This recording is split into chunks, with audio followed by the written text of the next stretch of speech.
Bapak tadi udah tur-tur, udah muter-muter, bisa melihat kan sosoknya Pak Hendro Priyono ini bukan seorang yang biasa. Bapak mungkin bisa disebut apa ya? Eksentrik kali ya Pak ya? Iya nggak sih Pak? Seru-seru banget ngelihat semua ornamen di luar rumahnya biasa. Bapak. Orang aneh kali ya. Nyentrik Pak, nyentrik. Tapi kalau misalnya Bapak bisa menggambarkan dirinya seorang Pak Hendro Priyono tuh Bapak tuh orangnya gimana sih? Kan banyak yang bilang galak, kumisnya bikin kelihatan galak gitu. Nih, tampang kriminal. Tapi Bapak kalau bisa menggambarkan diri Bapak tuh sebetulnya orang yang kayak gimana sih Pak? Waduh, nggak bisa lihat tuh. Nggak bisa Pak. Nah, kita kalau kita gambar sesuatu lukisan, emang kita ada di dalam situ. Nah, kan nggak bisa dong. Kita harus di luar yang lihatnya. Sekarang Jadi kayak Anu terlalu lihat saya narsis bagaimana? ya? Saya ngeliat Bapak, kalau ngeliat Bapak di layar kesannya emang kayak Bapak galak banget sih Pak. Gitu ya? Iya. Padahal yang galak istri saya. Bu Tati dibilang galak Bu Tati. Mematahkan stigma yang bilang Pak Hendro Priyono itu galak gitu ya. Pada masanya kan banyak yang bilang bahwa Bapak ini dikenal sebagai salah satu jenderal yang bertangan dingin gitu ya Pak. Maksudnya Bapak menuntaskan pekerjaan-pekerjaan Bapak dengan baik.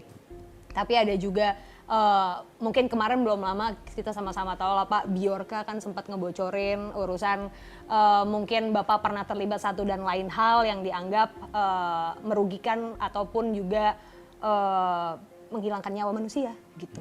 Tanggapan Bapak gimana, apalagi terkait dengan ada satu judul berita Pak yang menurutku perlu aku konfirmasi ke Bapak. Ada satu judul berita, judulnya adalah Sejarah Karir Hendro Priyono, Cemerlang Saat Muda, Isu HAM Saat Tua. Pendapat Bapak? Ya karena orang kan melihat dari luar dan a priori. Dia nggak mengikuti sistem untuk mencapai kebenaran. Buat saya yang bisa dipercaya satu-satunya kan hukum. Saya juga seorang beragama, seorang muslim, dan saya punya anak, punya cucu, punya keluarga. Saya juga manusia, bukan binatang. Bahkan saya sering sekali mungkin di medan tempur. Saya tadi udah cerita banyak. Di medan tempur aja rasanya saya belum pernah menembak musuh saya. Belum pernah Pak? Belum pernah. Tapi saya suruh pasukan saya dong. Karena kalau tidak ya mereka yang nembak saya di pertempuran. Karena saya bilang kalau saya yang pegang senjata, saya nggak bisa mikir. Jadi pikiran saya cuma satu, menembak dia aja. Saya nggak mikir bahwa saya nanti terkepung, bahwa saya harus mengepung, saya harus menerobos. Enggak, saya harus menenangkan diri saya mesti mikir. Gitu. Jadi soal seperti membunuh musuh, apalagi yang bukan musuh, itu nggak ada di dalam kamus kita sebagai seorang manusia, apalagi orang beragama, orang yang dididik.